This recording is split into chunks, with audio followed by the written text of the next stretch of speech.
Awesome, buddy. Thank you very much. We're off the mark. Off Off the the mark. mark, dude. A brand new week with it being bank holiday yesterday. I Yes. hope everybody's had a good Easter weekend. Have you, buddy? Yeah, it's been good. I've yeah, had a good time, man. I like Yeah. my mom sent me like a care package. It was like a Cadbury's because she said she couldn't find an Easter egg. I don't know, it was sold out or whatever. So she had like literally Okay. posted me like it was like a Galaxy treat box. No, it wasn't. It was a Nice. Cadbury's treat box, and it said Mm, Happy Easter, and it had like loads of chocolate bars and stuff in it. And you know, Take that. try to lose weight, obviously, but like it's Easter, so what can you do? And yeah, That's it. it is what it is, That's man. it, mate. And as we're always talking about on our streams and our sessions and stuff like that, it's everything in moderation, isn't it? I've It's just finding a way to fit those things in. Like there's Yeah, nothing definitely. really there's not much that I could think of when it comes to diet and stuff like that I would say like don't have it ever. Yeah, There's always a space for it. It's just Easter weekend's a little bit easy to overindulge in that. yeah. I mean, obviously, like I drink fizzy drinks, which is like one of the worst like eating habits. And I switch all my fizzy drinks to like diet, so it's like it's 0 calories. And I mean, obviously, it's still not the most healthy. And I know a lot of people say certain stuff about diet drinks in terms of like the quality of like how what it does to your health, like aspartame and stuff like that. But obviously, when Yeah. it's 0 calories, it's like it's much better in terms of like caloric intake. So it's Oh, definitely. Yeah, yeah, definitely. And I think that's something that a lot of people maybe kind of overlook when it comes to thinking about like your diet, beverages and soft drinks and stuff mhm. like that. Because of course it doesn't taste like there's nothing in there, and if there's no calories in there, so where's that flavor coming from? Yeah, yeah, yeah. And it usually is sweetness. Now, yeah, more often than not, um, yeah, your diet stuff is going to be better than the full fat loaded with sugar sort of stuff. But again, like you say, buddy, that's just something to be aware of, isn't it? And just not convince yourself that it's as good as drinking water, Yeah, and yeah, of making course, making yeah, sure that you're getting plenty of water in and stuff like that. But definitely. again, part of the reason that we try and learn as much as we do about nutrition and exercise and stuff like that is so we can really sort of play around with these different factors and make sure we can still have a little bit of space for stuff that we do enjoy, you Definitely. know. But yeah, it's definitely been it's been a nice long weekend, obviously with Easter Friday as well. We've had some nice weather over here. Actually, truth be told, the sun's been out. It's nice to see. Oh, nice to see Wib getting in the chat as well. Morning, buddy. Nice morning, with Ben. Hope you've had a good Easter, mate. So this morning we are going to be kind of just sort of building on where we were at last week with everything, where we were talking about sort of what makes a good presentation. Daniel, I think we did this session before not so long ago, Yes, we did. Yes. where we were just sort of breaking down obviously some of the visual aids we can use whenever we're doing presentations and sort of making sure that we're doing stuff that's catching the audience's eye and stuff like that. And we're just going to build on it this week because of course by now we realize that we're going to be doing our own presentations, you guys at home, whether we're watching right now or whether we're watching later on. We're going to you guys are going to be picking something that's really sort of close to your heart, or something that you feel like you know a little bit about when it comes to health and fitness, and just putting together your own poster presentation that you're going to deliver just to me over a one-to-one Zoom, really, so same again, not to stress too much about obviously the delivery side of things, but yeah, we've got a load of time. Obviously last week, that was week 6 if you do want to go back and revisit that session, and then of course today we're just getting our head together so we can make sure that we're feeling prepared for those presentations, really, and there's so much you can pick, really, there's so many different subjects you could go with within the field of sort of health and fitness and well-being and stuff like that. We sort of mentioned last week it might be a hobby that you really like or a sport that you really like. It could be to do with meal prep or nutrition if that's something that you enjoy doing. Maybe you have got experience either living with or know somebody who's dealing with a sort of like a disability or health issues and stuff like that, that you've maybe gained a lot of information about. Because when learners in the past have done some of these PowerPoints, it's really interesting to sit and have a read through, because people are out there with interests and passions and experiences that I certainly don't have, and there's other people out there that don't have them either, so if you can find something that is going to be sort of close to your heart, something that you have got a little bit sort of experience with, you can actually spread the word, and help get the message across to other people and deciding what that message is going to be. Buddy, I know you've done sort of public speaking, presentations, that sort of thing.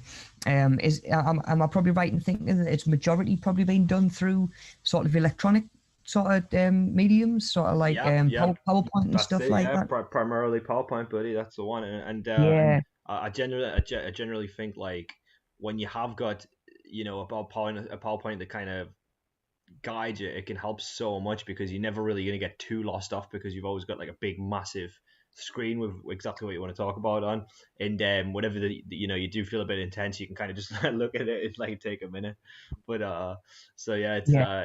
a PowerPoint is usually good. And if you can't have that, then it can't be helped. But if you have the option to, then I definitely think that it can help you a lot. And in terms of stuff like, because sometimes, because people always say like you want to kind of make eye contact with the audience and stuff like that, but like it's if you've got like a poster or a PowerPoint, just something that's gonna remind you of your facts, but it's like it doesn't look like you're just kind of reading off a card. It looks like you kind of showing other people so they can see it, but at the same time it's also helping you remember it. You get what I'm saying?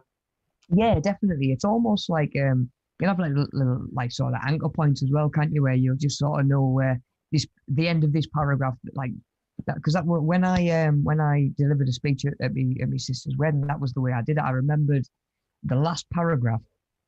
Oh, sorry, the last sentence of the paragraph, and then I sort of knew in my mind what the first sentence of the next paragraph was.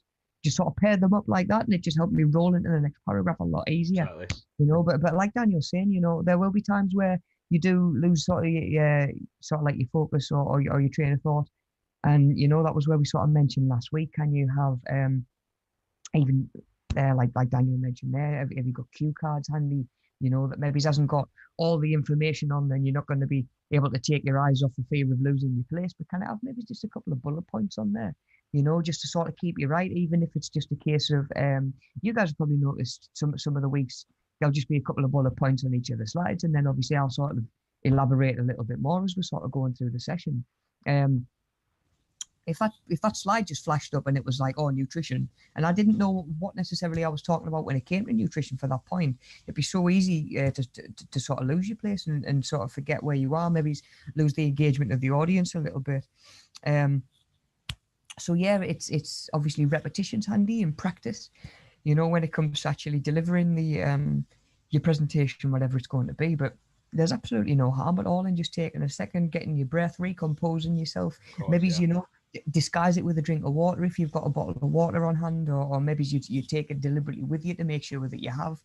You notice that a lot of the great performers, really, I guess, as well as public speakers, you say it a lot with public speaking and TED Talks and stuff, but even performers, you're talking comedians, stuff like that, musicians, they've always got water on stage. Mm-hmm. Obviously you've got to stay hydrated as well, which is something that we're always talking about, but it just helps buy you a little second if you need it.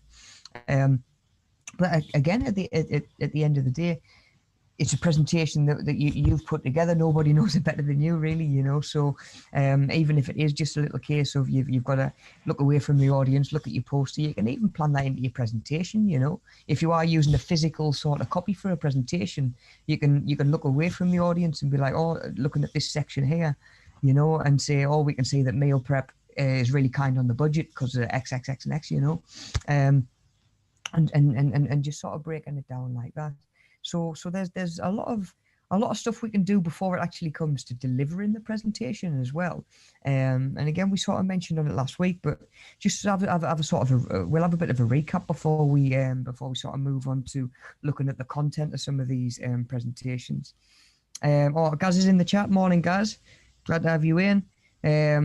Yeah, we're really good Easter actually. It's been awesome, to be honest. Like I say, the weather's been really nice, and we actually picked up our puppy last Tuesday, and he's been home and putting us in our place, and Yeah, showing us who's boss since last Tuesday. So it's been awesome to, truth be told, have a little bit of time off, spend a little bit of time, just the three of us, me, Pup, and Alex, and sort of get him adjusted and get him settled and stuff like that. So yeah, I've had an awesome Easter. Thank you, buddy.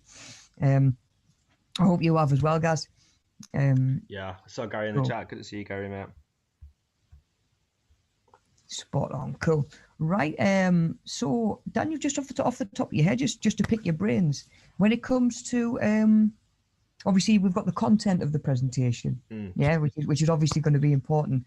Beyond the content of the presentation, do you have anything that you would say is probably something that you would focus on first?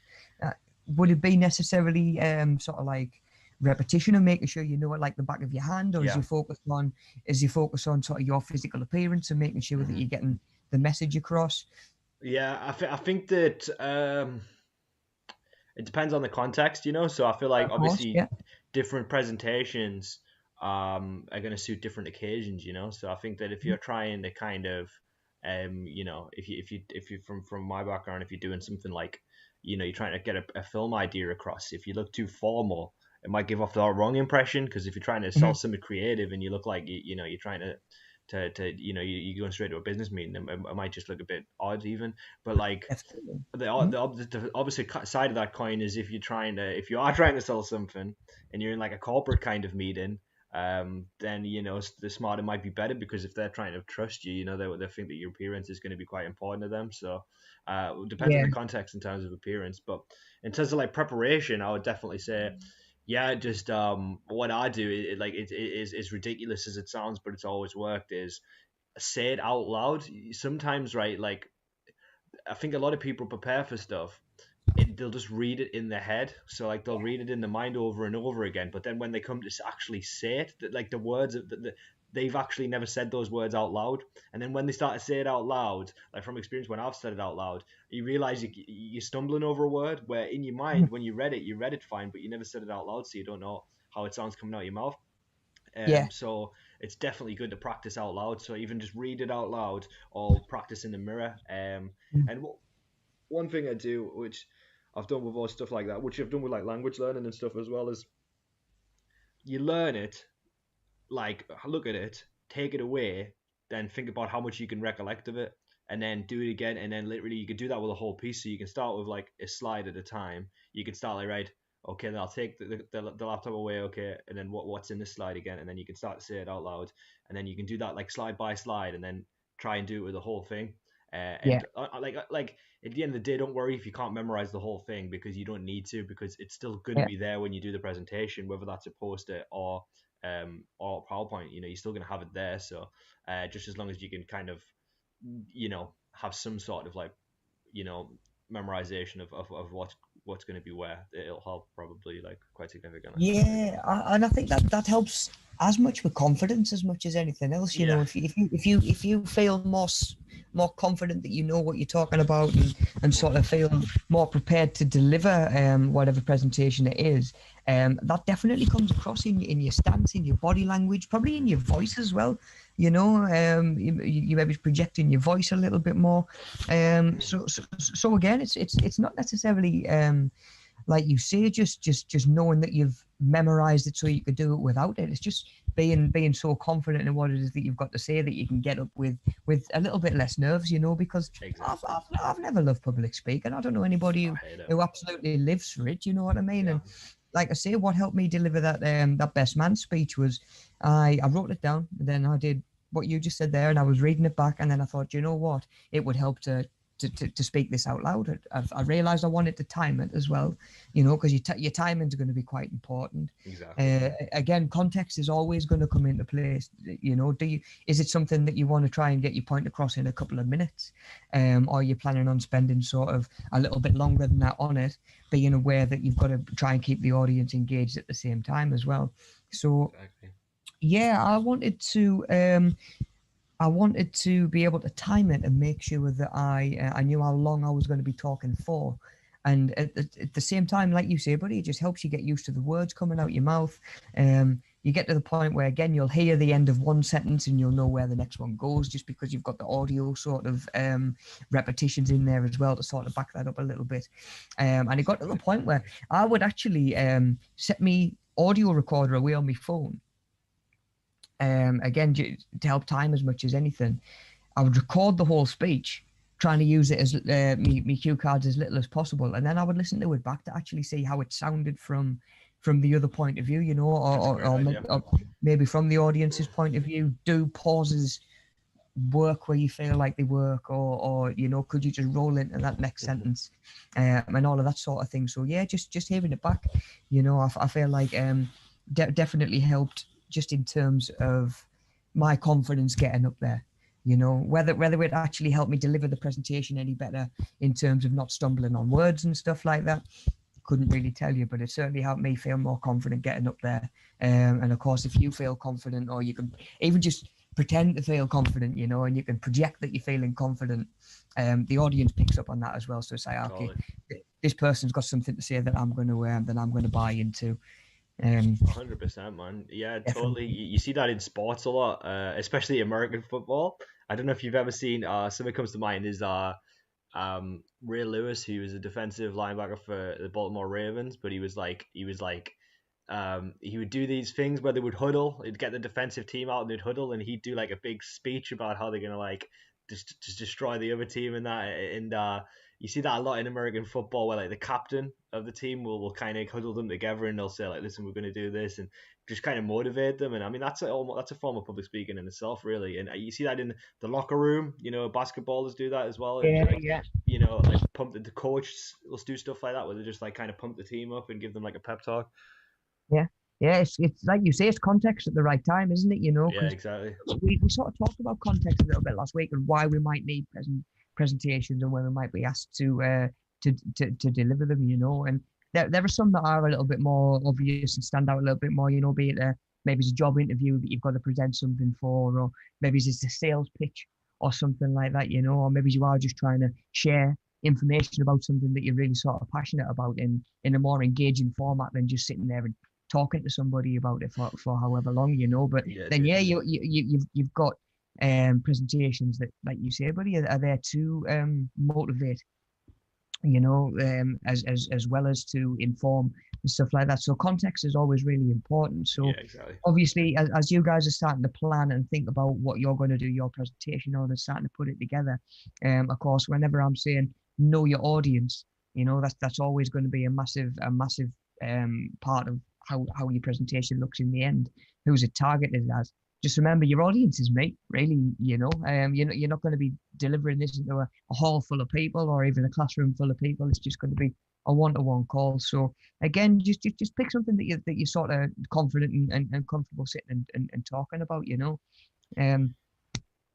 Okay, buddy. I reckon we could probably start having a little bit of a nose through some of these old examples that we've got. So what we're hooked up with this week, we've got just some posters that learners have done in the past. You know, like I say, some of them have been really sort of really informative. I've picked up stuff from them. We've actually got some in the Media Savvy office. There's some up on the wall in some of the rooms that we've got in there as well. You know, and it's nice to be able to have a presentation that speaks by itself as well. You know, when you know it gets the point across just as well, even when you're not there to explain it. You know, now again, guys, your posters don't necessarily need to do that. But of course, if that was something that you wanted to think about, we're always happy to put posters up. And because, like I say, it's all information, experiences, maybe it's even knowledge that we don't have, because it's a little bit closer to home for yourself. You know, whatever it is that you've picked. So again, maybe you're thinking, okay, I know how I'm going to approach it, but I still don't know what I'm going to actually do mine on. You know, so let's have a look and pick through some of the examples that we've already got. Just catching up with the chat. Sue does. Your voice always sounds strange when it's being recorded, though. I hate listening to it back. Oh, that's a different story altogether. That one, yeah, definitely. It always sounds weird. I'm always thinking to myself, God, is that what I sound like? I apologize to everybody who's I got to know, it's listen to so me if weird. that's what I sound like. It really is. It really is. But you know what? You finally get used to that as well. Hmm. The more you do that. And I think it's something to do with an echo in your own head. I know a little Oh, bit of a sounds tangent, creepy. but something, yeah, something to do with sort of like yeah, it's like something to do with your ear canal, and there's like an echo in, so Well, your dude, voice your voice sounds different to you than it does to other people. It is strange. well, just think It's about how strange. weird it is, the fact that like you talk to yourself almost constantly, like literally, like when you do something, like any thought ultimately is you talking to yourself. So it's like if you're like, oh, I might make a sandwich, I might do this, and that's usually that thought has a voice sometimes. So it's like you're literally kind of speaking to yourself all the time, and it's like in Yeah. your own head you might sound different to how you actually sound, but Yeah. that's even weirder. You know what I mean? Oh, yeah, oh, yeah. I think we do all sound. We must all sound at least slightly different from how we think we do. Yeah. It is strange. Like it really is. Mark's saying what breed of dog? Oh, we've been getting a little black Labrador. Um, yeah, he's tiny at the minute. He won't stay that way for very long. Few weeks till he's allowed out for a walk, and then he'll be walking me and his mum definitely, 100%. Um, okay, so what we've got here that Daniel's loaded up for us, because of the format that we're trying to do this on, obviously through being online, we've had to split it in two. So what we've actually got is the right hand side of a post that is to do with just sort of alcohol and alcohol intake, and of course we can see here we've got a couple of what we sort of cues, for obviously on the right hand side we've got drink driving and consequences with a little sad face as well, rightly so as well. Um, but do you know what, that might have just been whoever was delivering this presentation. Drink driving is of course something that we've got to think about. Consequences there. It's something that's going to obviously get the audience thinking about consequences, but that might have been a trigger to him for, okay, I know which Yeah. consequences I'm now and then going to sort of spin off and Exactly. talk about, are we talking about sort of the risk to yourself, the risk to others, penalties on your license, all of that sort of thing is stuff that he might have gone down after just having that there. Maybe if he'd have had all of that written on there, this part of the presentation or this part of the poster might have started to look a little bit busy. We've got Yeah, that's good point, man. with the section above it where he says, I know I'm benefiting, smiley face, nice and green, sort of, obviously healthy, stuff like that. So we've actually got a little paragraph here, which is sort of like a little bit of reflection from the person who did this. So it's, I am most definitely benefiting not only by feeling much better about myself generally, but no more feeling lousy the next morning, etc. On the other plus side, obviously, is saving money. So we've got a little paragraph there that somebody can read and sort of, if the poster was by itself, okay, okay, he says he's benefiting. How is he benefiting? Whereas that's actually laid out there now. But like I was just saying, if he'd have done that for every one of these points, it might have just looked like a whole A4 sheet of words, pretty much. And sort of we mentioned last week, we like images, we like headings to sort of not only catch the audience's eye and to have pictures, but to sort of organize what it is that you're saying as well. It's the same as if you were writing an essay, you would have structured paragraphs. If you're doing a presentation or a poster or something, you're still going to have a little bit of structure to that as well, aren't you? So again, I think that he's left someone here to give himself some cues. And then he's also actually elaborated a little bit more. So, if there was a section that he was getting to that he was struggling to remember, he could read it off. And at the same time, this little section at the top there speaks for itself, even when he's not there to explain it. Yeah, dude. Yeah, cool. So if we can go down to, I think the other half is on the next page. There we go. So if we can get that next page, we can see why he's maybe some of the sections he has left space for him to just elaborate in person. We've got a decent amount of sort of text on here, and if you were to sit down and somebody and you're keen to learn and you're thinking to yourself, okay, I'm here to listen to what this person's got to say, and they pull up a poster that's just text, words and words.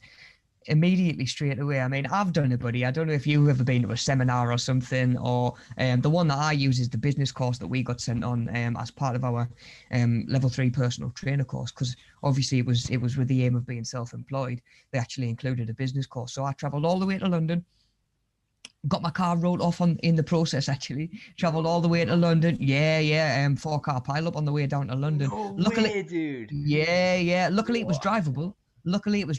What had happened was, what had happened, that there was a lorry that had gone into the back of a car, which had pushed it into the back of me, which had pushed me into the back of somebody else. So yeah, we were that added a good 2 hours onto the journey down to London. Got all the way. Like I say, my car was written off. It was still drivable, but when we got it back and got it assessed, it was done for pretty much. So we got to London, sorted out our accommodation, made our way into London the next day, got ourselves down into this sort of it was a downstairs gym, but it had like a classroom off to one side. So we've all gone, keen to learn, sat in there, sat ourselves down. Mate, we were in there about 8 hours that day, just listening to just listening to slideshows, pretty much. Do you know what I mean? But there was a guy almost sort of hosting the session. Yeah. But letting us read the presentation for ourselves. He was pretty much there to click to the next slide. Yeah. And by the end of it, mate, I was done in. Do you know what I mean? Whereas if it had been a case of, right, an hour of talking and then we're going to split off into groups and do this sort of exercise and stuff like that, it makes it a little bit more engaging, doesn't it? You know, course, and physical presentation works exactly the same. You know, so we've got if it was just a load of text, you maybe going to be a little bit like, just sort of switch off a little bit to start off with, you know. Whereas, you know, we've got pictures, it's colourful as well. You know, he's used some purple paper, one of my favourite colours. You know, always gets my attention, and then just plenty. Purple's good, like. Yeah, plenty of purple colours on there as well. Plenty of other colours on there as well. So yeah, we've got a couple of if we think about the other half as well that we just looked at, we've got 3 decent length sort of paragraphs on there as well. Yeah. You know, so that might actually help build confidence. You know, he might have started off. I mean, it's normally quite normal to start on the left hand side at the top, isn't it? That's how we sort of read as a culture and as a society anyway. So he's maybe started at this in the top left hand side. He's given himself a good sort of paragraph to read from and sort of relay that information. Decided to stop drinking excessively after my 60th birthday. No drinks been seen in our house since then. We were buying bottles of gin and cans of Foster's almost every other day, and drinking a few, or a lot most nights in front of the TV. No idea why I or we decided this. My partner's done the same. You know, it's sometimes be a habit to get into, but now he's delivered a first paragraph to the audience. That audience is now engaged. He knows what he's talking about. He's sort of reeled us in. He's given us an idea what he is going to be talking about. Then he might get to the bottom, to the bit where it says it's up to you, and then he might be thinking, oh, he's got the ball rolling. Then, you know, he's got a little bit of momentum. Because do you know what, mate? When I came to that wedding speech, the first paragraph was the worst. Once I had it rolling, once I had it going, you don't have time to panic about it. You don't have time to stress. I don't think, anyway. Yeah. No, I was always the same teaching classes. Once it was rolling and once it was going, pretty much once the warm up was done, I was always more sort of rusty or sort of easing into things during the warm up, and then beyond there, you get a bit of momentum. It's going well, and you can just roll from there. And that's something you can do in your presentation as well. You know, like I say, he's got yourself a good solid start there. He doesn't really need any cue cards for that because it's there. And then, yeah, you know, it's up to you. He can maybe make a couple of points on that and give the audience maybe a chance to join in and ask a few questions if that's the way he's going to do it. Yeah. You know, 100%, mate. Yeah, I totally agree. Like, and that's it. You obviously don't want all of your information on the sheet, because then it's gonna bore people to death, because you're gonna be sat reading it like bit by bit, and it's unengaging. Yeah. But to have little snippets, and obviously some bits can be longer where it's gonna be harder for you to remember. Totally fine. Yeah, definitely. You know, and again, there's a lot of different reasons you could have laid it out this way, but I think it's a really good mix of information that's there to just be read and relayed quite sort of simply. And there's a couple of almost talking points on there, I guess, you know, that he could that work really well without any extra elaboration, because it is up to you. You know, drink driving does have consequences. It maybe doesn't need any more than that, but that then gives him chance to elaborate on that. Yeah. Okay, let's have a spin on and look at. We'll go past the. In fact, can you scroll a couple of pages down, buddy? And there's one that says health used as a marketing tool, because that is something that is only getting more and Got more it, sort buddy. of rife at the minute. Cheers, buddy. Spot on. Sue says, "How long should the presentation be, guys?" The presentation, so you only need to do if you're actually enrolled on the course. I think you might have already done this course before, the level 1 vocational studies.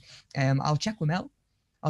And if you haven't done it before, I'll give you a shout and see if you do want to enroll, get you caught up. But guys, you know what I mean? We're Gary, Sue. If you've already done this course and you do just want to knock up a poster for in the office, fill your boots. You know what I mean? Like I say, I'm always keen to learn what you guys are learning about and interested about. You know, you'll all have finger on your pulse one way or another. You know, Wib, can we do the influence of music on mental health?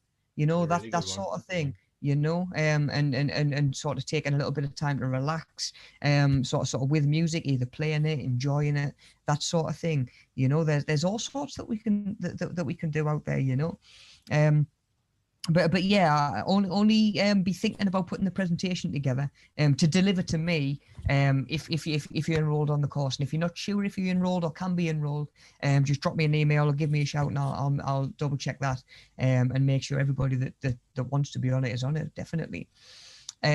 Now this one caught my eye this morning as I was scrolling through this health used as a marketing tool, because we've just started watching and haven't got all the way to the end of it yet.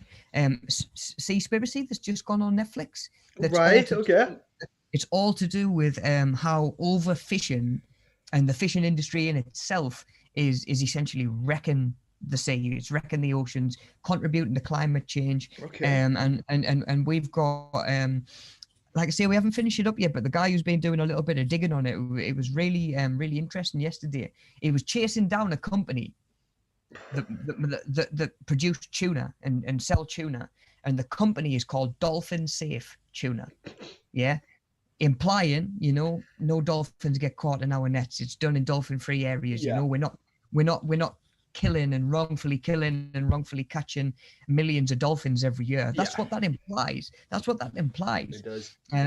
And he's chased that down, and he's actually gone to the powers that be and said, what's the government definition for dolphin safe?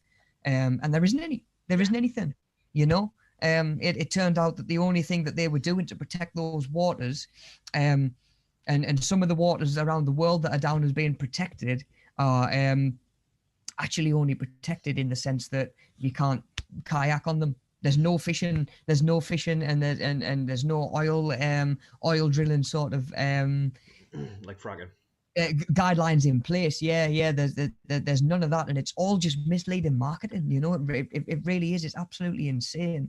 And that's not to say that all of it is going to be misleading. Some of it is quite helpful, you know. But one of the ones that I always remember was it was a few years ago.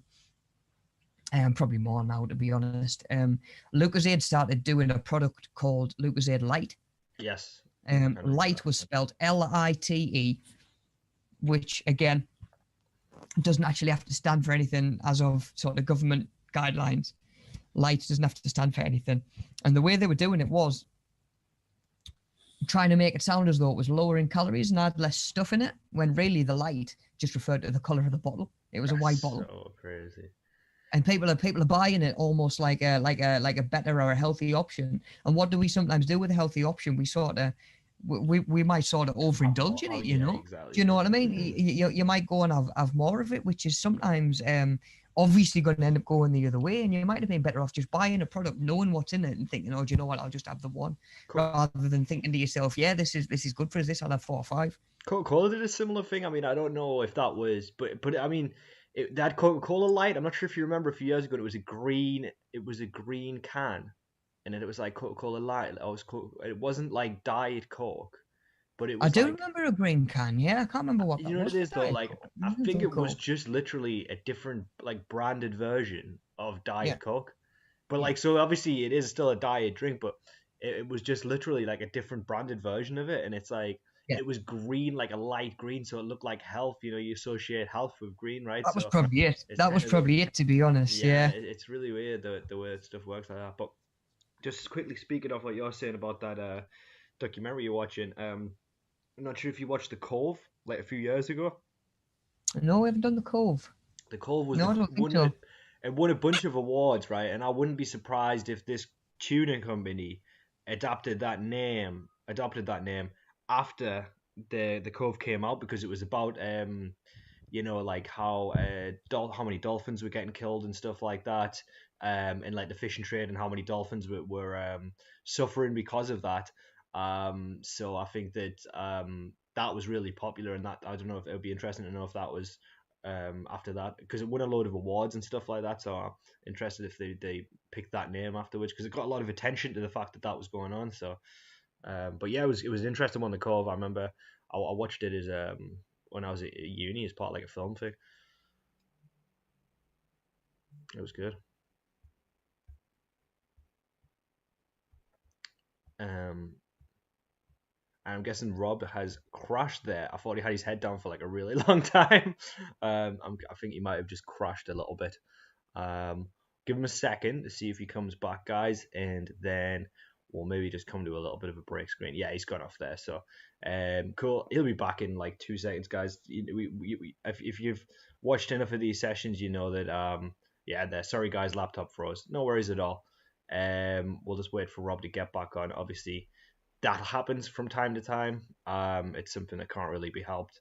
And yeah, no problem at all. He'll be usually when this has happened before. He's back in like 1 or 2 minutes. So yeah, we can just have a little bit of a read through this, and we'll just wait for him to get back. Um, so yeah, the food industry has been using health as a marketing tool since the 19th century in order to persuade people to buy these products. They used meaning less, such as healthy, nutritious, or natural to give it a healthy image. And obviously, if you look at the health halo that this person has done, obviously that's a nice bit of imagery. They've got actually quite a few things in there that you would see, like these kind of buzzwords that you may see on kind of different miscellaneous foods, and obviously things like organic, natural, cholesterol free, and it kind of misleads people into thinking that it's actually like they're going to be eating something that's going to be healthier than what it is. So especially things like you see something that's organic on it, you would automatically think that that's going to be healthy. Also, if you see something that's kind of natural, I mean, just because something's natural doesn't mean that it's necessarily going to be healthy as well. So it's just things to look out for. I mean, obviously, when you do that, isn't to say like if you see these labels, like stay away from it because a lot of the time it can be good as well. One thing that I noticed that is an interesting one, which is kind of along the lines of this, is fat free. Like sometimes you'll see something that says like fat free, and then automatically a lot of people think that that's going to be good. But sometimes like fat free products can actually have a lot of sugar in. Do you know what I'm saying? So it's like when they take one of these things out, they can kind of like jack it up with something else. So it is just a few kind of things to look out for. And then at the very bottom it says one example of a product used in this method of advertising is margarine. So yeah, I mean I don't know too much about margarine personally, but I know that people look at it as somewhat of like a healthy alternative to butter, right? But I'm guessing that it's pretty much the same is what I'm kind of gathering from this, or if not maybe even slightly less healthier. So that is also a really interesting one. But yeah, healthy. And another one that kind of sticks to mind. So you hate all the fake marketing for water. The flavored ones were supposed to be good for you, but they were filled with sugars. It's all right. Yeah. Well, Rob says I wasn't ignoring you. It was funny because he had his head down when it froze. So I was looking and I was thinking like, yeah, Rob. And then I kept talking and he was just like not moving. I was thinking like, is he just like ignoring me here? But then I looked. Obviously, the laptop was froze. It's pretty funny. So yeah, fat free usually means plenty of sugar. So that's kind of what I was trying to say there. Yeah, and the flavor's got to come from somewhere. Exactly right. Yeah. So you see that on a lot of kind of yogurts and stuff. They usually say fat free, but they can pump it up full of sugar, and it's not going to necessarily put the fat intake up, which is kind of it's a bit of a messed up method. One that really comes to mind is obviously I'm not sure if any of you guys did the food labeling course. And wow, some margarine is only one chemical away from being plastic, is what Rob said.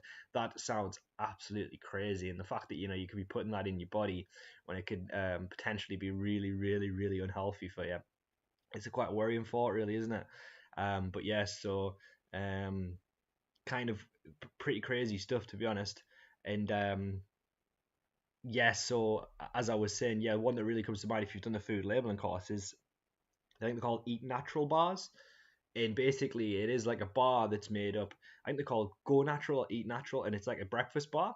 But we looked like at some comparisons of like sugar content and like fat content, I think, as well. And that one was absolutely through the roof. And people are eating that thinking it's super healthy, but like, you could potentially have something that's got like somewhat healthy ingredients, and you could make it like quite unhealthy. Like, for example, if it's got certain fruit in, sometimes fruit can have like a massive kind of sugar intake. Obviously, there's a lot of vitamins and minerals in it, but like I know that a lot of fruit juice, like if you drink orange juice, the sugar intake for orange juice is really high, which it's not. It might be a good alternative to like a kind of pop because you're gonna get the vitamin C and stuff, but at the same time, it's good to know about how much sugar's in it. And we've got Rob back. Welcome back, buddy. He's just there. We go. He's clicked back in. No worries, dude. Super fast on the reset there, mate. I think that was like that's it, mate. wreck off the mark there, about 5 minutes just to come back. So that was good going, mate. Like an F1 pit stop. It was so funny. I saw you were that's the level of commitment Rob has, still teaching in the chat from That's it, from that's it. yeah. Oh, So, you don't get rid of us that easily. no, but he saved me, man. To be honest, it was good to have that there. To be honest, but I appreciate you jumping in, mate. Definitely. yeah, as I said, it's so funny because you literally just put your head down and then it looked like you were just like kind of like reading something, and I was just like, so yeah, Rob, yeah, mate, yeah, and it was like, he's not replying. Yeah, he said he was tired. Is he falling asleep? Just nodding off on stream. Oh, Yeah, man. But yeah, yeah. mate. So Oh man. I was amazed by what you said there that about margarine. I think that's pretty crazy, dude. Yeah, I can't remember what brand it was, but yeah, there is somewhere. I think that there's only one ingredient or one. It's pretty much a chemical, where yeah, the reaction that it would have with that extra ingredient, it would just set as a plastic. It's absolutely insane. It really is. Like, Crazy, dude. more often than not, I would say you're probably better off with just natural butter, and again, just be aware of the calories that are in it and the fats that are in it, and maybe reduce them elsewhere in your diet, rather than trying to. It's not always cutting corners necessarily, but it's a case of like, right, do I have these that are being marketed to me as good things, Exactly. as in a way that lets me have chocolate bars at the end of the day, and stuff like that. The whole if it fits your macros approach, but yeah, sometimes you would probably just be better off going with the less processed product, which is normally butter, as opposed to like a margarine or something, and just factor it into the rest of your day, your calories for the day, your fats for the day, and you're actually going to be getting less of the additives, less of the preservatives, less of the chemicals that your body doesn't actually need. Yeah, I was saying about like I was briefly mentioning as you were coming in there about those kind of go natural bars or whatever that we look at in the food labeling course, and it's like Yeah, a breakfast bar, but it's like obviously like people eat that just like a snack, where it's like I think it's because it's got quite a few nuts in and a few dried fruit, and it's got like a yogurt base, so it's like it's the sugar content and the fat content is actually like huge for that. Although it will be quite have some health, like vitamins and stuff in, but it's like it's a massive amount of fat and sugar as well. definitely. Yeah, definitely. I've not really seen any breakfast bars, cereal bars that aren't loaded with sugar that I Yeah, would say like have every day. Do you know what I mean? Like the way that they're marketed seems to be very much like, oh, this is an alternative for breakfast sort of thing. Or if you're on the go, if you need to eat something in the car or when you get to the office, this is a healthy alternative for breakfast. And you don't, not every day, definitely not every day. It would be the same as some of them are the same as like if you would wake up and have a coffee with like four sugars in, yeah, 5 sugars in. I can't imagine you would do that, and I understand the idea of these breakfast bars They might give you a little burst of energy at the start of the day. Nutella actually got a little bit of a slap on the wrist for that a few years ago, because they were trying to market chocolate spread on toast as a breakfast that was slow releasing energy to the kids throughout the day. Mate, you give kids chocolate spread and Nutella and just fast acting sugars. Yeah.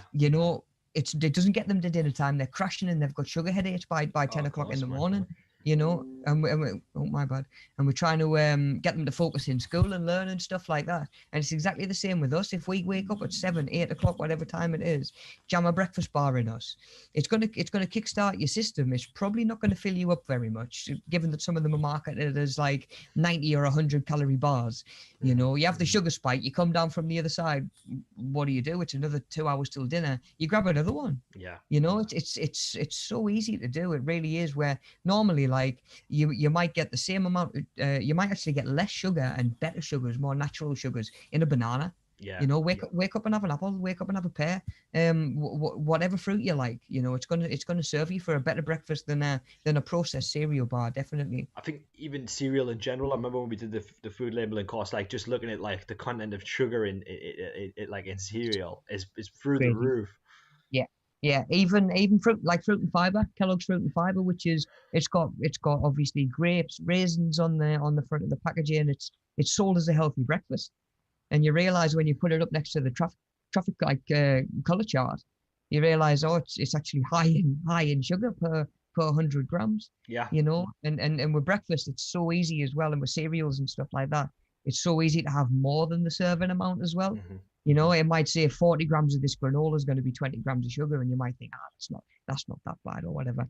And then, you pour a bowl full, you might have 40, 50, 80 grams of granola in there. You don't really know unless you wait. So you tell yourself, right, I've had 300 calories for breakfast, when really you might have had 600. Yeah, totally. Yeah, exactly. Because you don't measure how much you have for cereal, do you? You just throw it in. No, not at all. Like I've not seen many people over the years that would actually weigh out their cereal. It's kind of insane though, right? When you think about it, dude. Because like, think about it. If I said to you, Rob, like, oh, do you want to have a chocolate bar for breakfast? You'd be like, oh God, no. But then, if I said you have some Cocoa Pops, you yourself might not say yes, but a lot of people would be like, yeah, fine. But so I don't know how we've kind of made it socially acceptable to have cereals that are just all chocolate. But then, a chocolate bar would kind of turn our stomachs. So it's weird that it's like, because it's the same thing. It's like, it tastes slightly different, but it's still like a super chocolatey thing. Yeah, and that's what we're saying, that's a really good point. It's like, these things are all helping distort our perception of what healthy is. Yeah. What these words should actually mean, maybe what they do really mean in reality, I know while I was resetting, and I know you'd mentioned sort of like organic. It doesn't always mean what you would think it means. From country to country. Is it organic in our country according to our rules? Is it organic in the country that it's come from? Given that those are going to be two different sort of guidelines and sort of parameters as well. Rules and laws that they've got to stick with to be able to say that it's organic. Yeah. In some cases, organic just means that it hasn't had certain pesticides, and it has been allowed other pesticides as well. So it doesn't always mean what you think it does. And a big one that stood out to me when I was doing a bit of research for the drop-ins one week is natural. This idea of natural. You see it all the time on stuff that's like got colouring in, and it might be like, natural colouring. It contains natural colours. Like, how do you know what I mean? Like, how are these colors sort of natural? And more often they're not. They're E numbers, they're syrups, that sort of thing, But again, coming back to the governance behind it and the laws behind it, the word natural doesn't actually require anything at all. Yeah. You could put natural on just about anything and get away with it. But another thing that you sort of picked up on that I really like about this presentation as well is the imagery in the middle, that health halo. They've got a good it's a good image. It catches your eye in the middle of the page, and it's not sort of bogged down by text above or below, really. You know, there's a couple of little points. And then it's almost, because this presentation actually carries on to the next page. You can see how he sort of set himself up. Page 1, he's got obviously like his big talking points and some of the words that he wants to be talking about. At the end of the first page, he's given himself a cue what he's going to be talking about on the next page, you know, which is again something I used to do with me, or I did with me cue cards. You know, the last sentence would be related to the next slide or the next page, and then you know straight away where you're transitioning to, and it just helps keep things a little bit more sort of streamlined as well. And I don't know whether it was a deliberate choice or not to use the green as the for the color at the top, but I do like the choice of green when we're talking about misleading healthy products. You know, Yeah, well, exactly. That's a I like classic it. Yeah, I example, isn't like it? it. Yeah, definitely. Now that is something we've got to watch out for. Is just colors, and it's like we say, sort of like the greens and stuff like that. That's going to be on stuff that's being marketed as healthy. Just be aware that a green packet and the word natural doesn't necessarily mean that it's good to go. And then if we spin down to the next page, actually, buddy, we can see he's actually elaborated on the butter and margarine comparison a little bit more. Just saying how, you know, once upon a time it was seen as like a healthy option because butter was seen bad because of its fat content, you know, whereas in butter we're getting stuff like vitamins and anti-inflammatories and stuff like that, whereas margarine we're not getting any of that, you know, so we're eating a lot of empty stuff just for the sake of not getting some of the fats that would be in butter, you know. And at the end of the day, it's probably not really worth it, you know. But then he's actually really elaborated on this page, you know. He's used the image at the top, kept it nice and straightforward. Yeah. I even like the little sort of speech marks or the little heart marks he's used halfway down to just sort of draw your eyes there, you know. Totally. It tastes yum. It does. Do you know what? That's the hard thing. A lot of this stuff does taste good. Mm-hmm. You know, which is why we've got to make sure we're not tricked into thinking that it tastes good and it is good for you, you know, because there are only a few things that fit into both of them categories. You know, certainly at first when you're changing your palate, because just before we spin on, and again a little bit of a tangent, but that's not something that we've really gone into. Is obviously your palate and how much and what it's used to. You know, I find if you are used to eating a lot of sugary foods, that sort of thing, even really salty foods, you put some really well seasoned broccoli in your mouth, Mm-hmm. and you can't taste it. You can't taste it because your tongue's just numb. Yeah. It wants the sugar. The receptors for sugar are there, and receptors for other stuff are dying off. Whereas if you start to cut down on some of them sugary stuff, or some of them sugary foods, your palate will normalize a little bit more, and you'll be able to pick up flavorings. And I know you've mentioned to me before, buddy, you know, about realizing how nice and tasty vegetables can be when they're seasoned right and cooked right and sort of paired with the right thing and in the right meal. Yeah, I think that we've got a really bad food like kind of culture in the UK, and we're internationally known for having bad food, like famous for having bad food. But like I think that, which is, you know, it's kind of interesting because we've got so many different, you know, from our colonial history, we've got so much amazing influence of other countries, like cuisine, which you know, it comes in like, which is a great reason why in the UK you can go to many different restaurants which have like all different kinds of nice food. But our actual food history and like our culture, you know, it's quite bad. We're used to having some chips, a meat, Yeah. and a veg, and some tomato Mm-hmm. sauce as a dip, and that's it. And it's unseasoned and it's plain. So you know, from being a kid, we're kind of brought up with this image that vegetables are kind of something on the side of your dish that you have to eat. But it's not Yeah. necessarily the case, you know, when you start to be able to kind of look at some of the other dishes out there, and that's it. You can have them mixed in with stuff and it's seasoned, and they're absolutely lush when they're in with the right stuff or when they're seasoned the right way.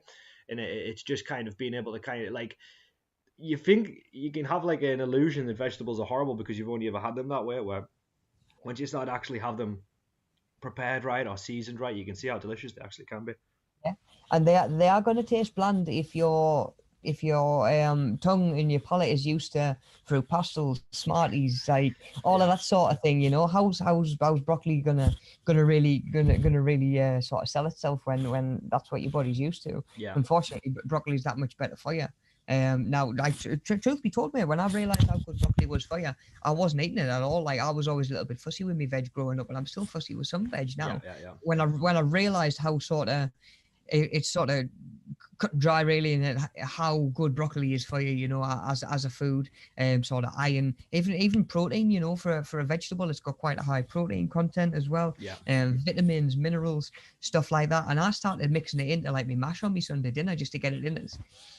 Whereas now, again, I've practiced cooking it, stuff like that, different seasons, different flavoring, stuff like that. And now I could sit and eat it as a side quite happily. You know, like I really could. And again, it's just as your palate gets used to certain things. But again, if you're used to eating a load of junk, of course the good stuff's going to taste boring, or a lot of the good stuff's going to taste boring. I mean, it's just weaning yourself off. It's like coffee, isn't it? You know, it's exactly the same as caffeine. It's like weaning yourself off caffeine. Totally. Trying to get to the point where, you know, a coffee actually has the effect that you want it to, maybe, rather than like just trying to keep you balanced out because you become that dependent on it.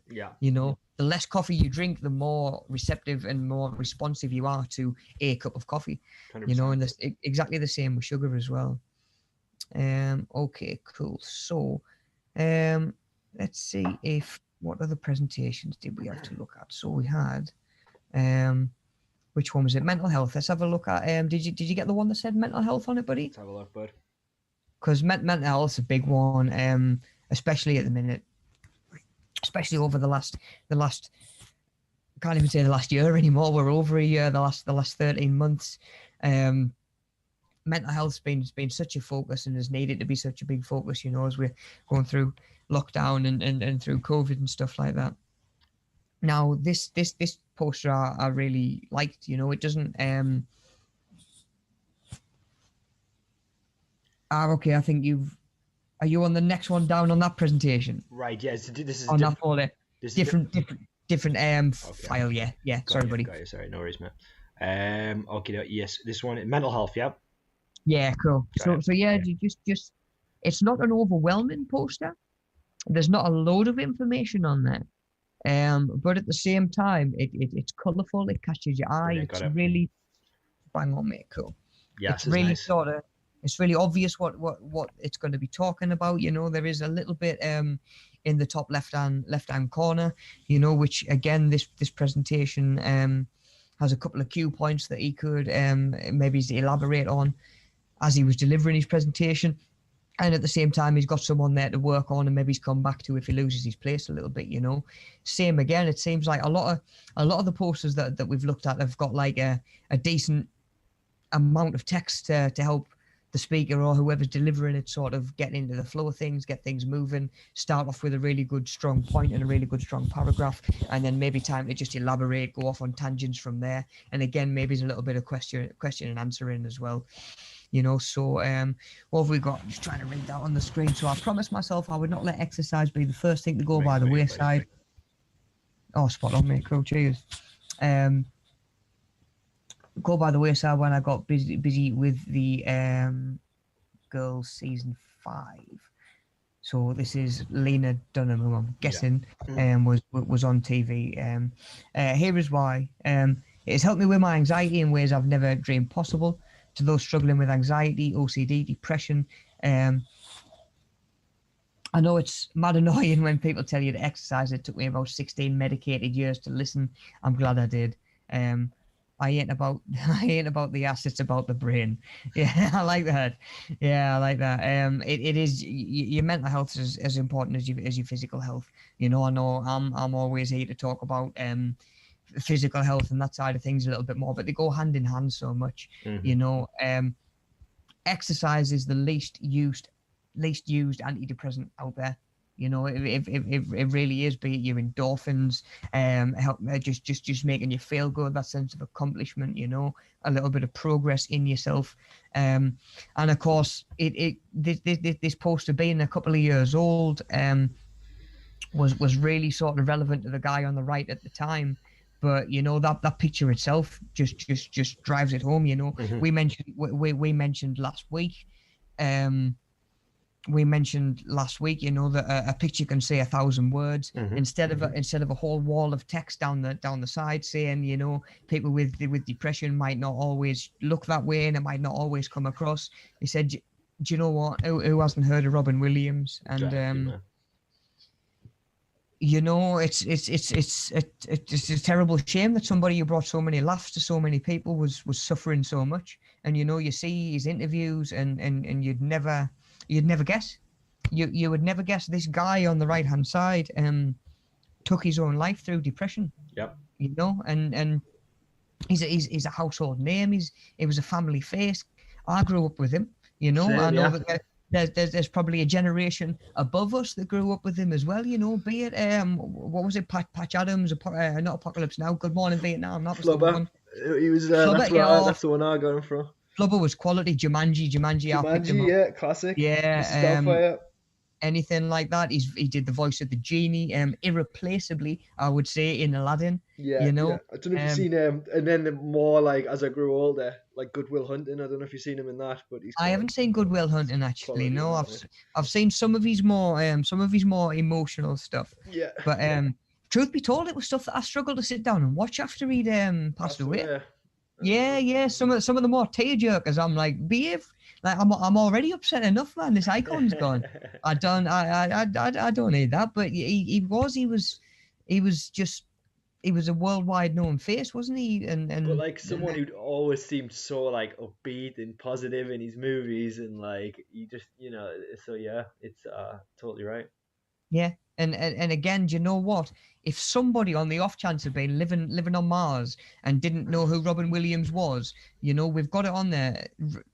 Someone might see this poster and say, "Oh, I don't really know much about him." Like I'm going to go away and have a Google of him. I'm going to research his name and see what it is, you know. So it's actually maybe even this poster's given people something to maybe go away, and of course all these posters have given you hopefully stuff to think about that you might want to go away and research yourself and do a little bit deeper digging. You know, the aim is to get you interested and to understand the information. And then over on the left hand side, we've just got nice and short and sweet in that little star. 1 in 4 people has mental health problems. Yeah. You know, and I dare say that is diagnosed. 1 in 4 has probably got diagnosed mental health problems. It wouldn't surprise me if it's more than that actually have some kind of thing going on, be it some, especially this last year, be it anxiety, be it sort of a little bit of agoraphobia. You know, are you scared of going outside again now? Yeah. Are you worried about bumping into people in the shops and stuff like that? Are you sort of and again, it's some of it's everybody's choice, but are you going to be wearing a mask when things go back to normal?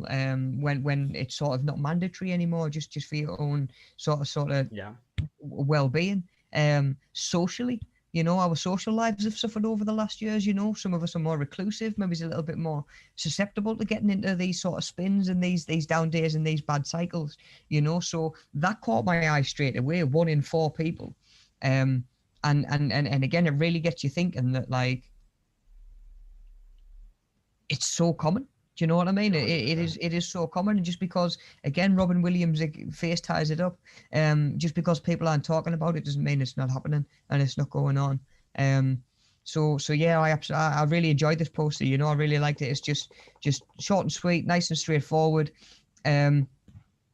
You know, and again, when this presentation was delivered, it was maybe able to elaborate on some of the benefits a little bit more and go in depth. You know, maybe it was question and answers. Does he you know, open it up to the floor? Does he let the audience ask a few questions, and then he'll elaborate a little bit more on some of the benefits of exercise and how it helps. Yeah. You know, be that sort of dopamine release in the brain and stuff like that. You know, but yeah, I really like that one. You know, like I say, just nice and simple, easy to follow, nice and straightforward as well. Plenty of use of colors, images are there. We've got a couple of different sections, and of course we've got a nice big title that's going to catch the eye on the way past or when people see it for the first time. Mm-hmm. You know, it's not just black or white again, and another wall of text. Okay, cool, buddy. You got anything to add on that one, or we always? No, I think that's great, man. I think you're right, and it's good. It's just you were saying, the picture kind of sticks out automatically. They know exactly what they're going to talk about with that. It's a really good example. You've got a more detailed piece there with the anecdotal stuff, which is like an actual quote, which is probably harder to remember. So it's probably better that it's laid out like that. And then just a really good fact as well that you can just kind of like slip in there. And that's the thing. I mean, not sure how long the time is for the presentation, but if that's you've pretty much got everything you need to say in that. So yeah, same again. I wouldn't stress too much about the time for the presentation. Just a couple of minutes will do. Um, but yeah, it's pretty much on there. And that's a really good point that you made about it being sort of anecdotal and being sort of literally a quote from somebody's mouth. It sort of helps people relate to it a little bit more, I think. It's not just facts. Exercise does this, it releases this chemical, it will make you feel this, help by this much. Yeah. When people start exercising, they maybe lose X amount of weight, and it's out of another person's mouth. It's human, and it is a little bit easier to relate to. Maybe it's not so much the worry about letting filming your new TV show take over your exercise life and stuff like that. I'm sure there's not many of us need to worry about that. But at the same time, it's human. It's a human issue. It's a human that's dealt with the problem, and it's experience again, isn't it? Exactly. Okay, spot on. Oh, Wibbs just mentioned Mork and Mindy for Robin Williams' first TV program. Yeah, I've never seen it. I've seen it mentioned and I've seen little clips from it. But I never. It was obviously a little bit before me. But yeah, he did get his big breakthrough on that, didn't he? I think he did a little bit on Saturday Night Live as well. Oh, I wouldn't be surprised. Yeah, he was a comedian, so he probably. Was, yeah. Okay, buddy. There's one more file I want to just have a look at. If you don't mind loading up. Which one is it? It is depression and fitness. It's the file that's depression and fitness. Yeah, cool. I like this one. It's a little bit more short and sweet, but again, maybe just left him a little bit more to elaborate in person. And he's actually used what we haven't seen so far, sort of like an actual sort of charts and bar charts and stats, I guess. Proper stats. Sort of quantitative and quantifiable data to be able to say, okay, the difference is actually this much, so depression and fitness, we've got it straight away in the middle. We've actually got just nice and simple. I wouldn't have thought of this. Just do a screen grab, just do a little screenshot. If you're looking for some happiness inducing workouts, consider these exercises, so straight away, it's not trying to say to you, this is why it's important. This is what we've got to do. It's just, if you want to try them, this is where to go. You could look at this one box in the middle of the poster or the presentation and come away and try something that might actually improve your mental health, and that might be it. You might have taken nothing away from this poster, and it's already done its job, and it's maybe suggested some options that might get you thinking a little bit. Oh, do you know what? I'd like to feel like this a little bit more. We've got some images on there, which sort of again summarize the points that he's trying to make. It looks like a little Charlie Brown style character in the top left. My anxieties have anxieties. Do you know what? I'm sure we've all felt like that at some point. Depending on what's going on, but again, it's relatable for a lot of people, especially the people that this poster and presentation is going to be most informative to. Is whoever did this presentation aware that it's going to go up on the wall, and they want a little image on there that people might, people who are going to get the most away from this poster, they might see that image and relate to it a little bit more. It adds a little bit of humor as well. I think it adds a little bit of humor, which never hurts, especially when it comes to mental health. But at the same time, it's just nice and simple for maybe, someone who is feeling that way is going to latch onto that image and be a lot more invested in what the poster's got to say, So we've got a couple of almost little star bubble, sort of like speech bubbles over to each side. Physical activity of any kind has been shown to treat the symptoms of depression. Regular exercise can have a profoundly positive impact on depression, anxiety, ADHD, and more. Like that's pretty much all the information that it's giving you, and it's short and it's sweet. The bubble at the top is, why does exercise help with depression? Exercise is also one of the most effective ways to improve your mental health, sort of in general as well. So that kind of works almost like a title at the top without being, kind of strictly a title. It's almost like an introductory sort of. It's a question, isn't it? It is, yeah. Which I find a question is really engaging because it gets the audience thinking of an answer. It's not just saying here. They could have missed that top sentence off. Exercise is one of the most effective ways to improve your mental health. But it hasn't asked a question. It hasn't maybe roped the audience in and got them thinking, well, why does exercise help with depression? Yeah, you're exactly right, buddy. Did I even know that exercise helps with depression? They've asked the question, and all of a sudden you're involved as well. It's you and the audience trying to answer the question, not the person who knows is just going to tell us. Do you know what I mean? It doesn't maybe get you thinking quite so much. Although it's just a split second of the answers just underneath it, it is enough to get people engaged and listening a little bit more. And then we've actually got two sort of graphs over on the right hand side, just using I'm just going to get a good zoom on these to see what they are. Yeah. Make it a bit bigger. Okay, so the top one is top right is clinical depression in women by the amount of daily exercise.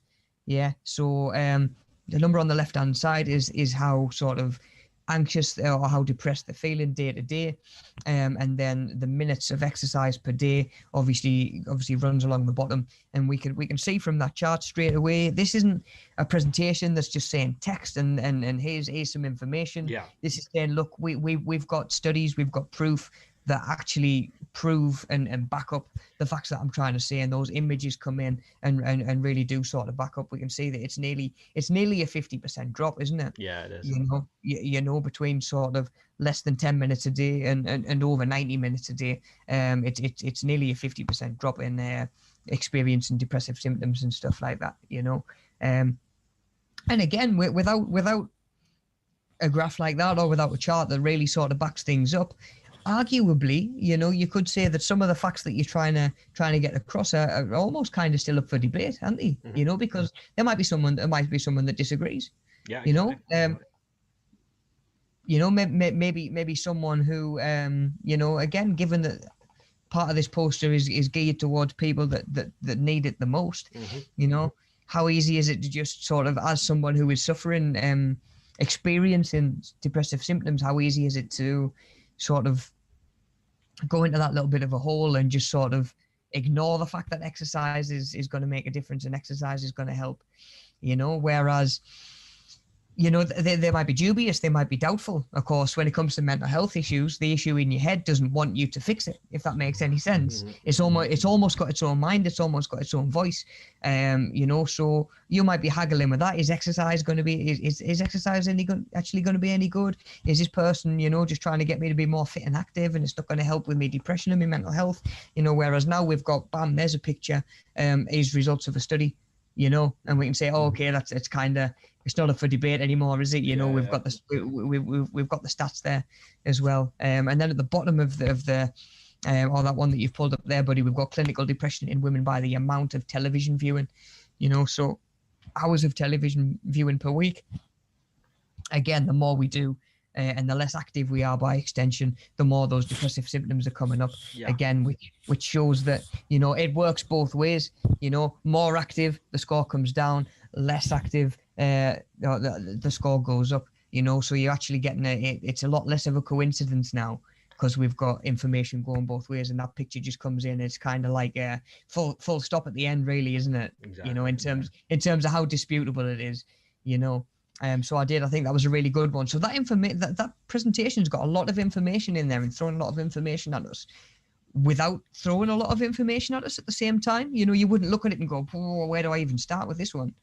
Where do I even start reading? Where do I break it down? What's all these different sections? Are there even different sections? Yeah. Well, I mean, so again, you see now, even like you get doctors prescribing gym time, right? So there's a you know what I mean? They wouldn't do that if they didn't think that it was going to have an effect on people's mental health. So yeah, definitely. Well, that was one of my fun facts from when we were looking at the fitness equipment the other week. Medicine balls actually got their name from a doctor. I don't know whether it was a sports doctor or like your medical doctor, but using sort of weighted weighted balls pretty much, to get people moving a little bit more, in order to remedy sort of, or to address mental health stuff and to work out some mental health issues.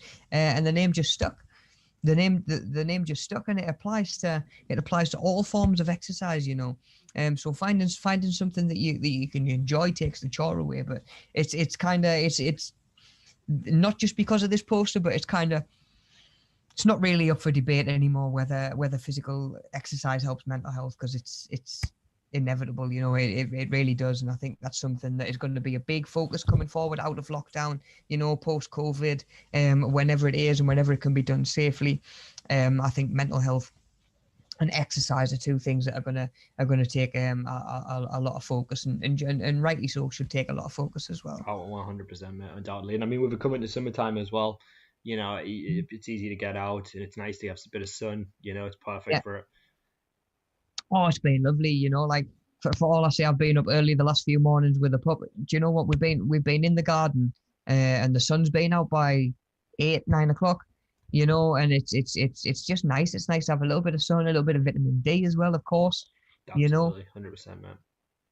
A little bit of fresh air, and that's just going to the garden. Do you know what I mean? Like when I can't wait till he's we can't wait till he's big enough to be able to go for a walk, and we can take him out, and do us both some good as well. Burn off some energy if he's in the house, and we'll do exactly the same. Because as you guys know, all through lockdown, we've been promoting trying to keep us as active as you can and try and keep moving, because it's so easy to just sit still, isn't it, and do the old Netflix binge or the old PlayStation video game binge, and yeah, before you know it, it could be a week, 2 weeks since you've really done anything, and exactly.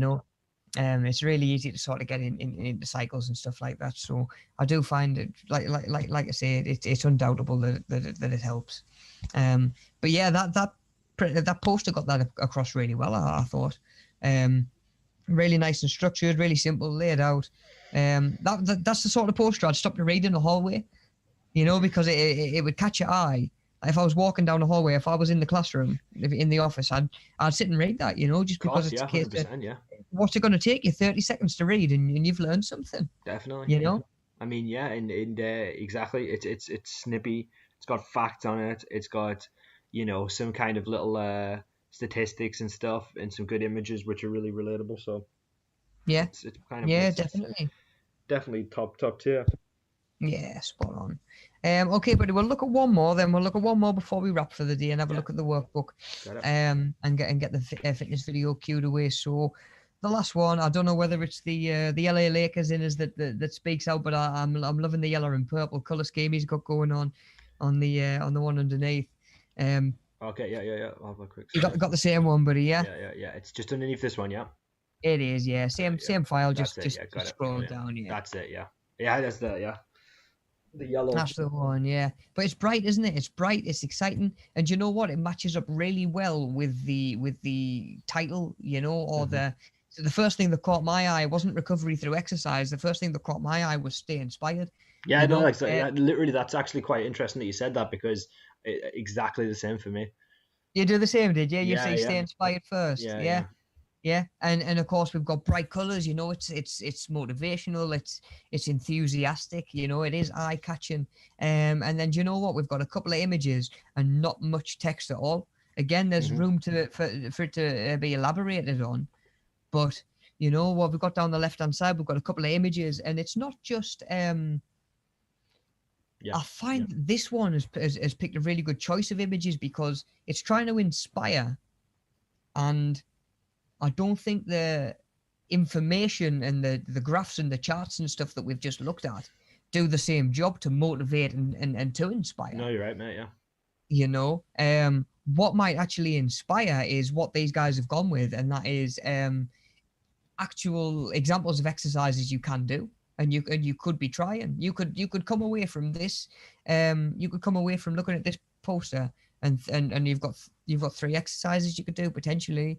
Be it sort of 4, running, jumping, box steps, any of that sort of thing. And again, it is inspiring. Yeah. It is the sort of thing that you're going to pick up. And then we've actually got not just colors and images to inspire, but we've also got benefits as well. which is what we're going to actually take away from it, be it a healthy night's sleep, as we can see on the left-hand side. Structured routine can help actually rebuild a bit of your self-worth. It encourages self-confidence. It can improve your memory as well, and sort of like your attentiveness, your attention span. And then at the bottom, we've got almost like a full stop. It's like, just to sum it up, regular exercise throughout your week has been proven to have a positive impact on your mental health. Totally. It's just it just says a point. It keeps it it just keeps it nice and simple, and it like I say, summarizes up the rest of the poster. No, absolutely, yeah, man. It's Go on, bud. Sorry. So yeah, like and like there's just all those different. It's really well laid out. I think like the way that they've kind of put it in order, and putting the pictures kind of next to each one. I think that it works really well as well. Yeah, it's a little bit. It's like it's the sort of thing. If it was in an art gallery, it would be classed as maybe it's contemporary. Yeah, that's it. Do you reckon? Yeah, but shapes, so yeah, definitely different shapes. It is. It's eye catching, and of course we always love some pink at Media Savvy, don't we? As well. That's it, So yeah. Bit of that's it. We get those posters up any day. And again, do you know what? Like, we could elaborate on it. The person who delivered this could probably elaborate on it if he needed to. At the same time, we've spent a couple of minutes talking about it, and then, we've picked the information off it, which is at the end of the day really what a poster should do. You don't want to have to stand there for 10 minutes trying to read it like it was a hardback or a leaflet or something like that. Wait for it to come out in in ebook, and read it that way. But yeah, short and sweet. I've just seen Wib says he's got to shoot off soon. Wib will be wrapping up about 12 o'clock, buddy. But it's always nice having you on, mate. Appreciate you diving in. So just shoot when you've got to go, man. And if there's anything that you're worried about missing or anything that I think you've missed, I'll blast it over to you as well. Okay, cool. So that was quite interesting that you sort of zoned in on the same part of that poster that I did straight away. It stuck straight out to me, buddy. As soon as I saw it, that was the thing that literally, it was weird because as you were saying, like the first thing that stuck out to me was that, and I was reading it as you were saying that, so I thought like, wow, that's so creepy. But yeah, like, it is. It's I guess it's the way it is. Yeah, almost potentially intentional. Probably, yeah. It probably is. It probably is. But I would be surprised. That one would definitely do the job. Okay, so can we go on the same file, please, buddy? Mm-hmm. We'll go down. We'll go down 2, just to the. No, 3. Sorry, to the one that says diet in the middle. Traditional versus fad diet. That's it. That gives us a good little chance to sort of talk about that as well while we're going through the presentation in itself, because fad diets, they come and they go. They're fad diets for a reason. And again, without understanding the difference, it's so easy to get sort of dragged into some of these fad diets, just either on the promise of really fast results, or like as I was saying, maybe cutting corners and stuff like that. We're all keen to ask what the quick fix is. Where we would all take a magic pill that kept us the weight that we wanted to be. Not all of us are prepared to make the lifestyle change that we need to do to sort of encourage that and to make sure that that's going to be the case. Yeah. So what are the difference? Now this poster does a good job of breaking it down. Sort of what is traditional, what's fad diets, what might work best for you, and what's best for long-term results. So we've got different. It's almost like bullet points. It's almost like a mind map sort of thing, isn't it? Where you sort of pulled off over to this side, traditional diets, bottom left, and made a couple of points from there. So again, your traditional diets are going to be more the calorie controlled diets, that sort of thing. Maybe something like a Weight Watchers or a Slimming World if you're doing it with the aim of the weight coming off slowly, and it being sort of sustainable. And then over in the top right, we've got our fad diet, which is going to be a fad diet is a weight loss plan that promises drastic results, which is they don't typically result in long-term loss, and they're usually not very healthy. So the biggest, like the first one of these that always comes to my mind is Juice Plus. Um, it was really big a few years ago. I'm not really sure what's going on with it at the minute. Like I say, it's something I've kind of been out the loop with, especially over the last year. But they pretty much give you like a load of juice to drink throughout the day and tell you to eat like one meal, and they tell you that that'll lose the weight.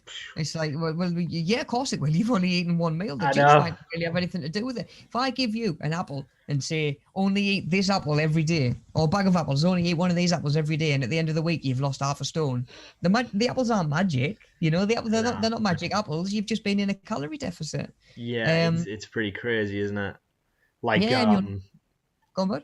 but as soon as you come, it was said. I think we mentioned before, but like this, as soon as you come off that diet, you're probably just gonna like gorge. Really, you're gonna eat much more Yeah, because that kind of stuff's just not sustainable, isn't it? You're not really cultivating the lifestyle. You're just following a yeah, diet. So it's like yeah, as soon as you come off that diet, you're just gonna be like, oh my god, where's the, you yeah, name it, cake or whatever. yeah, yeah. So And it tends to be that you're sort of paying for the services as well, and for the advice from these things, and stuff like that as well. So kind of like they don't give you a fair structure of where to move on to when you're ready to have a bit more leniency in your mhm. diet.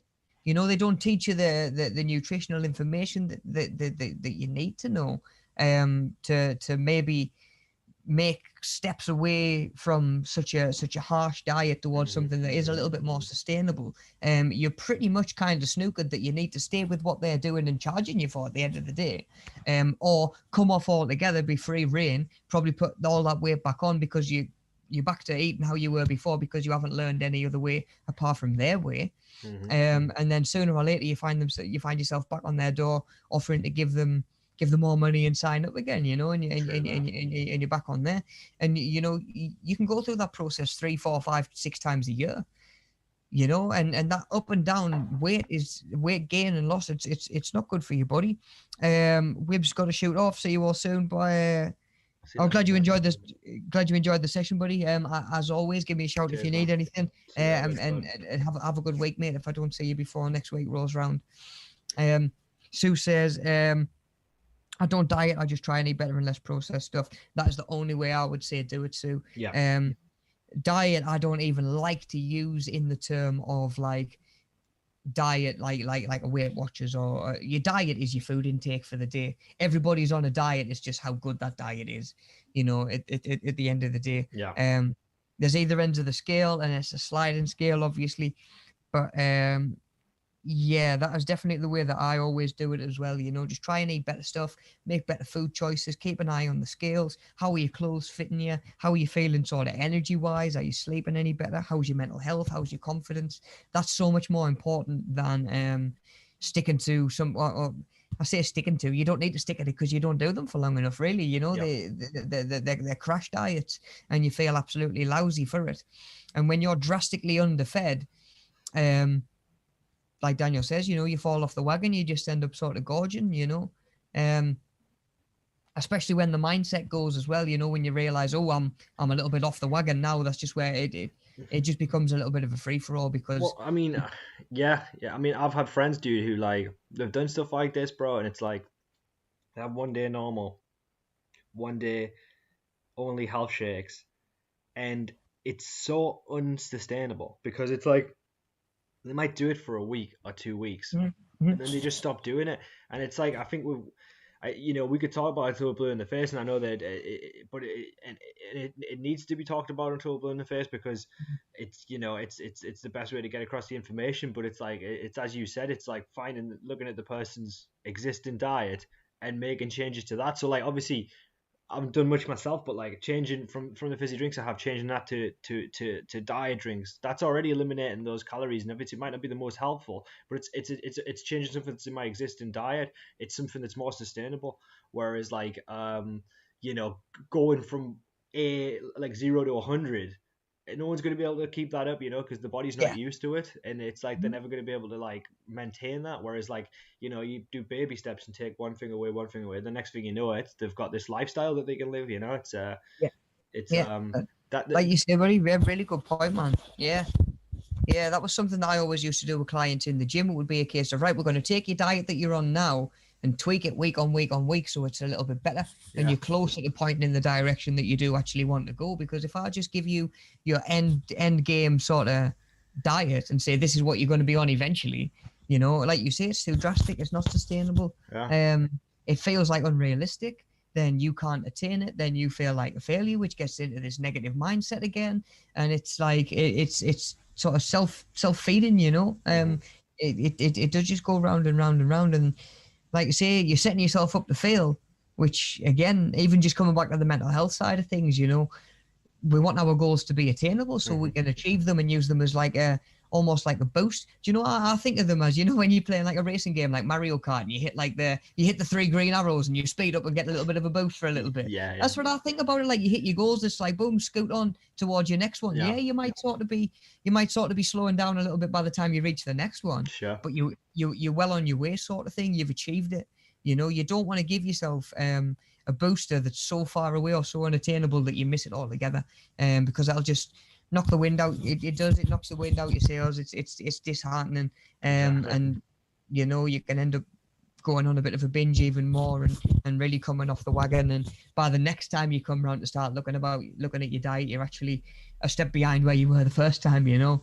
So yeah, just slow baby steps, little tweaks, and of course the guys that we do that drop in the Monday drop-ins, that's what we do. You know, I'll just look at the diet, we'll make a little tweak. Charlotte, one of our learners, was getting up and drinking like Tropicana for breakfast every morning. It's like, oh, it's one of my 5 a day. It's a healthy start of the day, and it's actually got about 40 grams of sugar in per glass. You know, it's not a so small amount, like, no, at all. She was getting, I can't remember exactly. It was another 300-400 calories for her breakfast than she needed. Yeah. So rather than a 500 calorie breakfast, she was up to sort of 700, 800, 900 calories. You know, which obviously pads on the rest of the day.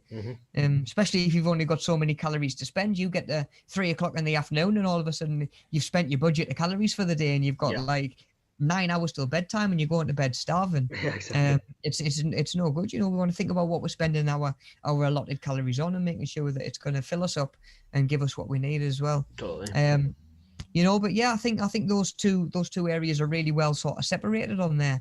You know, nice and easy to see which is which. Nice and colourful as well.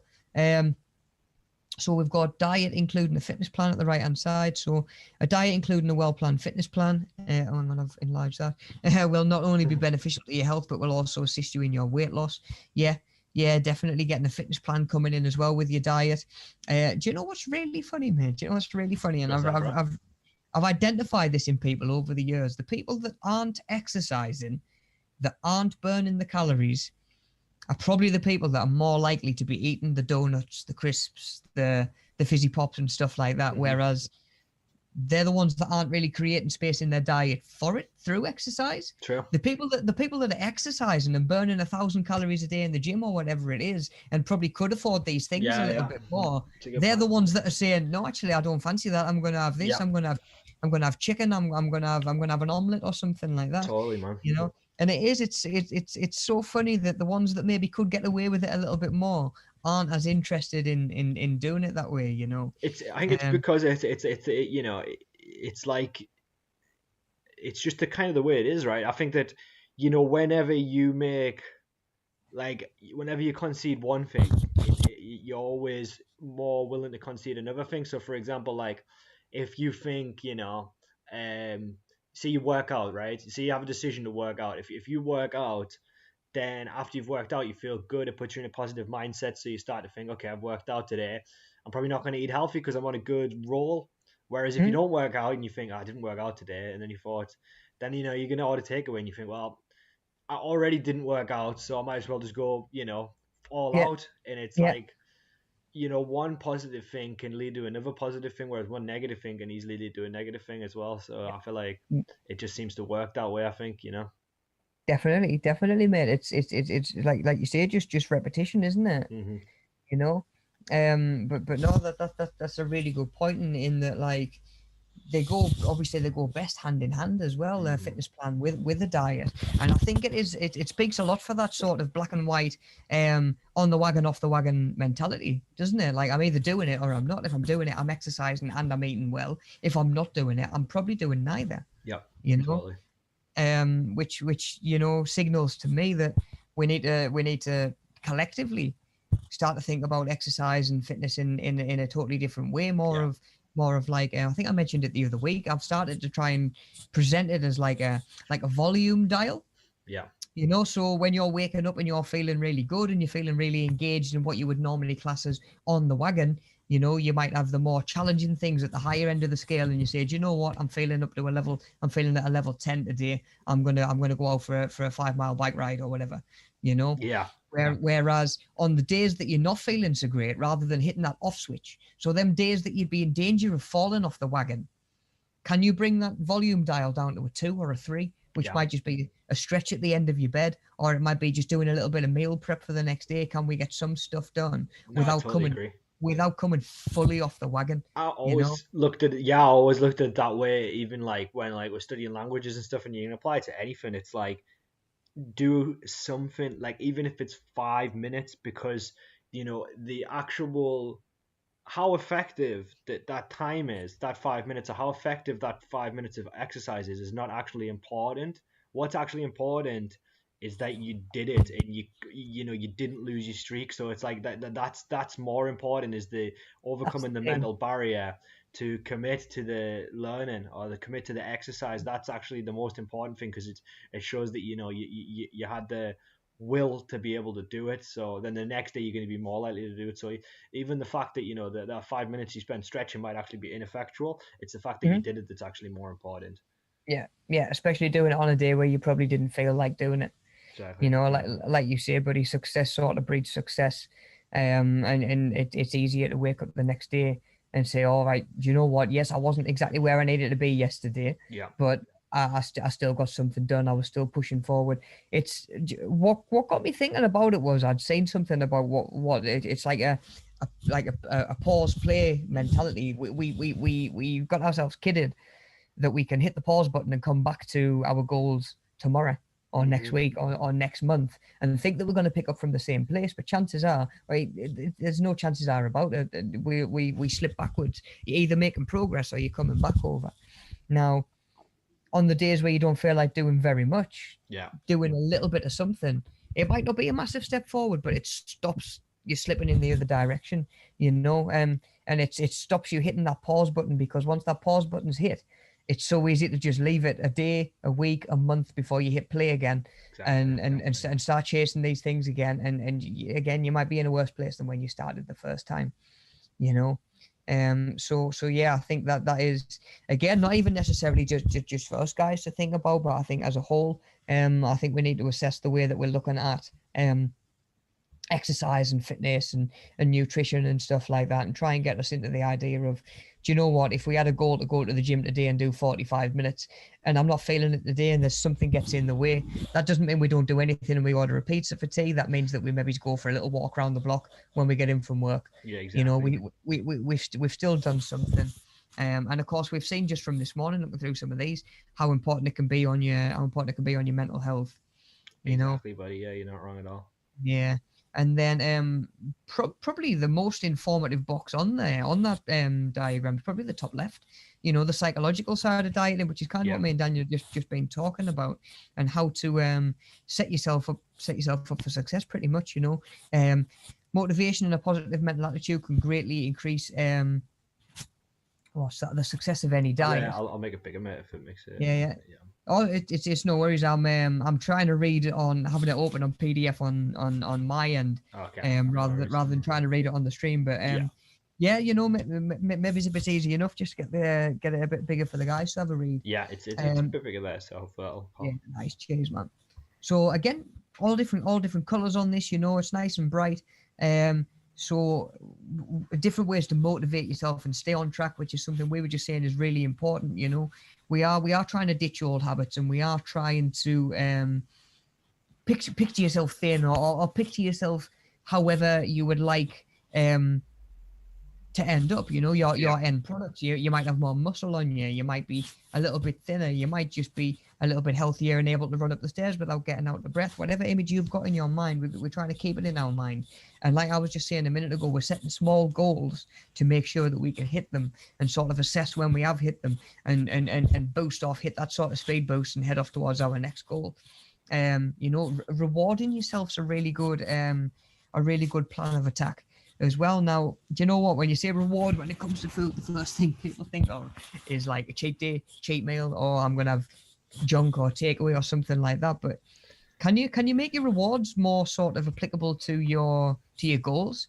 Yeah. You know, can you go out and say, do you know what? I've lost a little bit of weight. I'm enjoying my walking. Instead of thinking to myself, oh, let's get a takeaway this weekend. Can you get yourself some new hiking boots? Yeah. Do you know what I mean? Can you get yourself some new outdoor shoes, or like a rainproof Mac, or a new hat, a new pair of gloves? If you're into training in the house, can it be resistance bands? Can you get yourself a little medicine ball, a kettlebell, an exercise mat, a yoga mat, anything like that?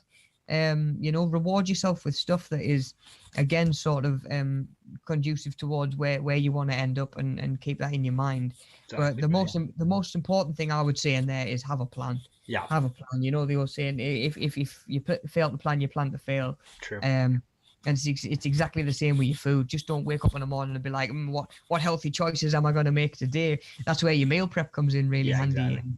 You know, can you have it structured out? Do you have stuff in the freezer? Do you have a plan for if you run out of pre-prep meals? Have you got stuff that's easy to knock up? You know, have a plan of attack, not just for how you'd like things to go ideally, but also a plan for what barriers you hit and how you're going to address those. And again, those might be things just as you're going on and working through it. You might hit a new barrier and you might think, okay, this isn't anything I'd thought about. How can we work past this barrier? And then you add that to the plan. Next time you hit that barrier, whatever it might be, you know, maybe the baby's he's woke up mid-nap and he's crying when you're in the middle of getting your tea or something like that. You know, that's a barrier that comes up. How can we address that from getting in the way, you know? And there's different ways we can look at that, but we just learn as we go, don't we? Really.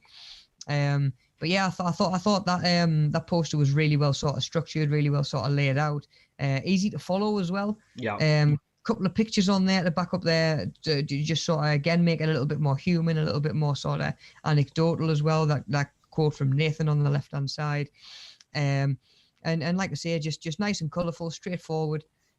So what you'd probably notice is all of them presentations we've looked at this morning, none of them really have just been like a big wall of text that we've just got to sit and sort of break down. You know, they are eye-catching. Oh, Wibb's back. He must have missed us.